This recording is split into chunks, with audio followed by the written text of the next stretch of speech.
नेताजी ने शुरू की और हर समाजवादी सरकार में हम लोगों ने उसको और शामिल कर करके आगे बढ़ाने का काम किया। जब कभी भविष्य में हम लोग आगे आएंगे, मौका मिलेगा जो उसमें हम बेटियों की पढ़ाई के लिए और अपनी माताएं बहनों को जो गरीब हैं उनको सम्मान और समृद्ध बनाने के लिए पहले से बेहतर योजना ला करके हम उनका सम्मान करने का काम करेंगे।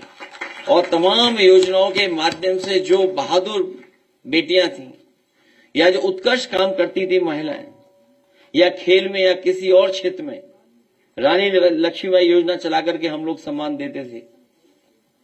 उस योजना को और मजबूत बना करके आने वाले समय में हम लोग वैसी ही योजना और रानी लक्ष्मीबाई जी के नाम पर योजना शुरू कर करके अपनी माताओं बहनों का सम्मान करने का काम करेंगे।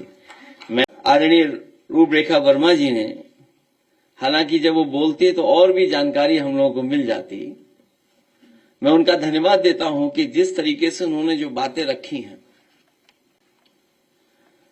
और जहां सड़कों पे निकलने का आह्वान किया है, मैं तो एक ही सुझाव देता हूं। मैं अभी कैमरे गिन रहा था, लगभग 30 कैमरे हैं। अगर ये चालू हो जाए, अपनी जिम्मेदारी निभाने लगे, तो अपने आप सत्ता परिवर्तन हो जाएगा, किसी को सड़क पर निकलने की जरूरत नहीं पड़ेगी।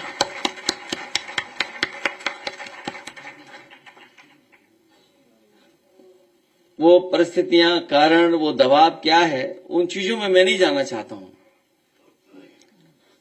लेकिन जहां बोलने पर, लिखने पर या आंदोलन करने पर पाबंदी है या झूठे मुकदमे लग जाते हैं, इतने दिनों में ये बात तो साफ हो गई है कि आने वाले समय में लोग बोलें न बोलें, लिखें न लिखें, लेकिन जब बूथ पर जाएंगे तो इस सरकार का पता नहीं लगेगा ये सरकार कहां चली गई है।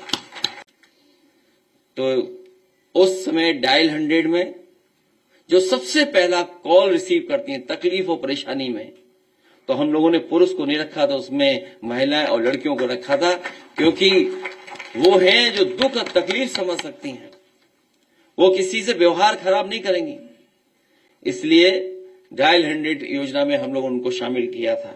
ऐसी बहुत सारी योजनाएं हम लोग बता सकते हैं कि अगर समाज को और देश को देखना है तो वहां की महिलाएं, वहां की स्त्रियों की स्थिति क्या है, अगर उसकी जानकारी हो जाए तो पूरे के पूरे समाज की स्थिति पता लग जा रही है।